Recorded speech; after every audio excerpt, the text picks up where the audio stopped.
Hi, I'm Denise Merritt, CEO and founder of Merritt Business Solutions. Thanks so much for joining Merritt and Friends today. We hope you find the topic helpful, and if you don't mind, stay after and we'll share how Merritt Business Solutions may help your business. Thanks and enjoy. Hello, everyone, and welcome to Merritt and Friends. My name is Mandy Waters. I have the privilege today to speak with Deborah Fromell. She works at Bretto and Bretto Law. She has been in employment law for over 27 years and has been devoted to representing employers. She focuses on effective employment, dispute resolution, and frequently works with clients to develop corporate policies and employee handbooks with an emphasis on litigation prevention. Welcome, Deborah. Good morning, Mandy. I'm happy to be here. How are you Awesome. today? It is a beautiful day in the neighborhood. Yes, it is.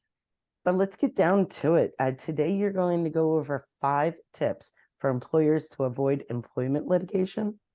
Yes, I am. And let's start. Let me just go over what we'll be discussing. I want everybody that's participating today to basically understand the regulations that require compliance by smaller employers, so you don't run into trouble. Also, to take steps to avoid problems cropping up later, and to give you some tips to do that. The first tip, and I can't emphasize this enough, is tip number 1 is wage and hour compliance. And really, it's Fair Labor Standards Act compliance.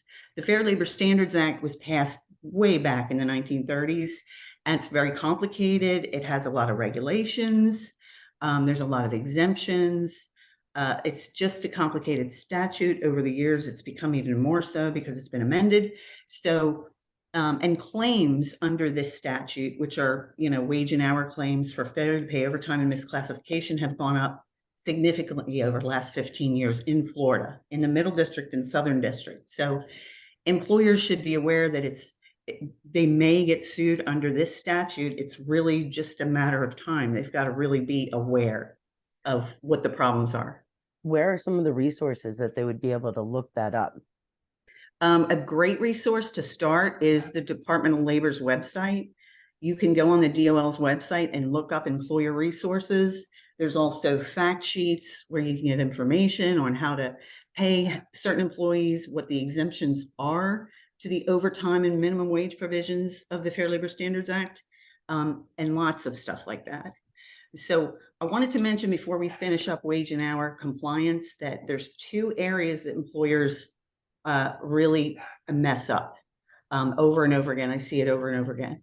Misclassification of workers as exempt when they shouldn't be exempt salaried when they shouldn't be exempt. They just say, oh, I'll make that person salaried because they might manage one person or they may have some responsibility. That's incorrect. You have to focus on the duties of the person. So it's very complicated to figure out who's exempt and who's not exempt. Also, independent contractors. If you're going to classify someone as an independent contractor, you should really do the test and make sure they're actually independent.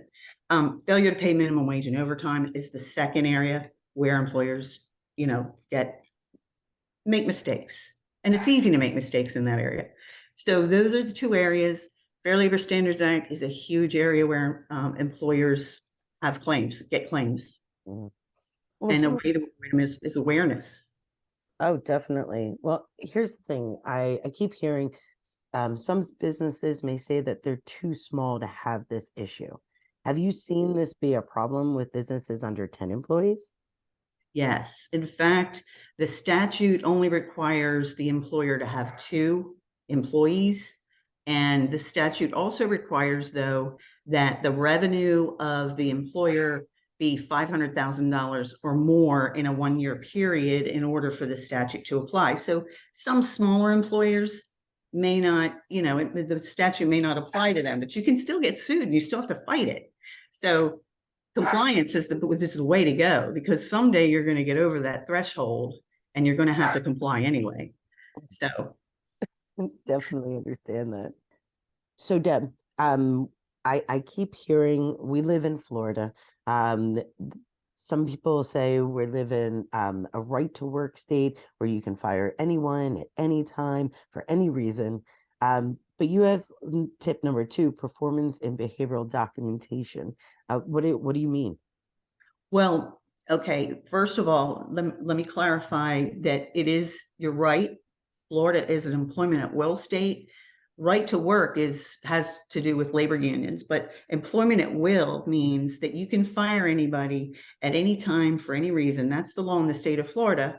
And they can leave at any time for any reason, but you can't fire somebody for an illegal reason. And there's a lot of laws that govern the employer-employee relationship, anti-discrimination laws, anti-retaliation laws, wage and hour laws we all know about. They have retaliation provisions too. So there's a plethora of laws that require the employer to, have their ducks in a row before they terminate, because if you get sued under that statute and you don't have any documentation, you don't have really a defense. So that's why it's so critical, and why I think it's critical for employers to understand that if they do get in a situation where they have a charge or a lawsuit, it's going to be so much easier to defend that action, whatever it is, if they have the right documentation in place. Now, what are some of your ideas of how to document? I know you had mentioned at one point creating a sheet that you Yeah, could. you could create a form that has as simple as, name, date, up top, performance. I don't know what you want to put on. You can put anything on it. Disciplinary action, disciplinary warning, however you want to word it. And the form, you should have enough space in there to put, details about the incident, put facts, and only facts, no judgment, just facts. And if you do that and you do it consistently, you're going to have a great defense to any claim that might come up. And they come up a lot. You'd be surprised. So it's good to have it. Oh, definitely. Even if it's just an email, at least Yes. it's written down. There is, it's on record that this person, was talked to. Yes. Yes. Email's great because it's got a time and a date. So let's go into tip 3, Deborah. Establish written policies and enforce them consistently. Now, I talk a lot about HR and the importance of an employee handbook. I've heard from people that they think they can just go online and grab a template and that's all they need. What's the importance of customizing and enforcing it? I mean, if we had an hour, I could give you all the reasons, but we don't. I just want to say generally that you can download a template, but don't use that as your employee handbook. What I think is really important is you need to make sure that your handbook is compliant with all the laws of your industry, and that it's specific to your industry and your business, and that, it helps you to prevent issues with employees, then or in the future. So I think that's something that, an employment lawyer or an HR professional that does that reviews handbooks really needs to do for you. So yeah, you can download a template, you can decide what you want in there generally, but you have to have a conversation with somebody who's going to go over it and make sure that everything is in there that needs to be in there to have you compliant with the law. So what are some of the important things that they need to have in there? Well, one important thing is an anti-harassment policy. That's really important. An anti-discrimination policy or an equal employment opportunity type policy is important. I mean, things like performance documentation and how that's going to be administered. Progressive discipline policies are really important. They don't have to be in there, but those are important and very helpful. But the ones that really should be in there are the anti-harassment and anti-discrimination, anti-retaliation, open door policy, reporting procedures for problems, things of that nature. And it's all about making sure that the employee knows what they can expect from the employer, and they know what the employer is expecting of them. Yes. So And that's great. That brings up the whole idea of enforcing them these policies consistently. yeah, that's very important, because if you enforce them inconsistently, you enforce on one person but not another. If the person that you enforce upon is in a protected class, you could have a complaint of, unfair treatment based on, any protected classification, gender, race, national origin. Tip number 4, because tip number 4 is a little personal to me. This is actually what got me in trouble with my business 15 years ago. And this is the whole reason why I started Merritt and Friends and getting this information out. A new hire documentation and personnel or human resource employee files. Please elaborate. These are so important for so many reasons, but I think the main reason is that first of all, you need to have a personnel file for every employee, because you at least have to put in it the basic documents that are required of you when you hire an employee. And I filled out perfectly filled out I-9, basically, for each employee. So that has to be done. Applications for employment, resumes, reference checks, everything like that should be in the personnel file, and anything that's added to it, to the personnel file, or any performance document, anything should go directly in it. So they should be kept very well, I think. And the reason is because when something happens in the future, there's a lawsuit, a claim, even an unemployment claim or something like that you want to fight, you have the information that you need to do that, to defend a lawsuit, to defend a charge. I can't tell you how many times I'll get, especially from smaller employers, and I understand this, I totally understand it, because it's hard to do this on a consistent basis. But I get lawsuits and charges, and I'm like, can I get the personnel file? And there isn't one. And I'm like, oh my goodness, where do I even start? Then it's all testimony then, and then it's all an issue of fact. So the lawsuit gets dragged out and it costs a ton of money. I think it's important to keep personnel file. They can be electronic, that's fine. You don't have to keep them on paper, but you have to keep something, Now tip number 5. I'm just gonna let you roll, because this is the first time that I've ever heard of this.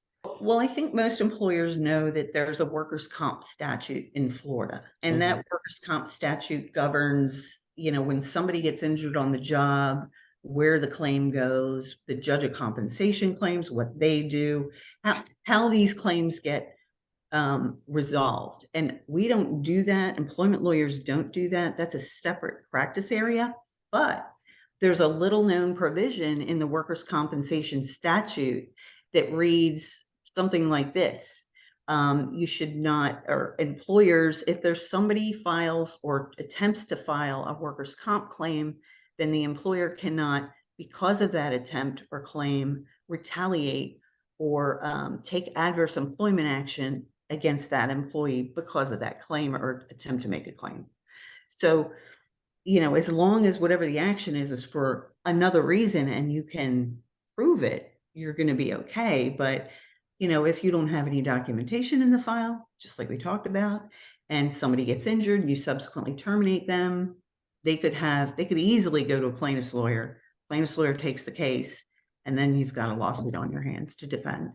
So it's important that when you have a workers' comp claim, if you're going to take an action with respect to that employee, that you also understand there may be ADA issues involved and FMLA issues involved, the old Bermuda Triangle. These statutes all work together. So if you're a larger employer, you have those worries. If you're smaller, you worry only about workers' comp and the ADA if you have more than 15 employees, 15 or more. So otherwise, it's workers' comp retaliation, because that applies to employers. I think the jurisdictional workers' comp retaliation prerequisite is 5 employees. Wow. So that's small. So you can't, once somebody files a claim, you just have to be careful how you handle their employment going forward. And sometimes it's very difficult because they can't work a regular 40-hour week, or they can't work the full scope of their job. So it's a difficult situation. Now, yeah. I can't thank you enough. These I mean, we could probably go on for hours talking about even more tips. And I would love the opportunity to have you back on for another 5 tips to stay out of litigation. Definitely a chance to go look at Barreto workplace law online. Check out some of the great services that they do offer. But thank you so much, Deborah, and thank you for joining us with Merritt Thank and you, Friends. Mandy. Thank you, everyone. Take care.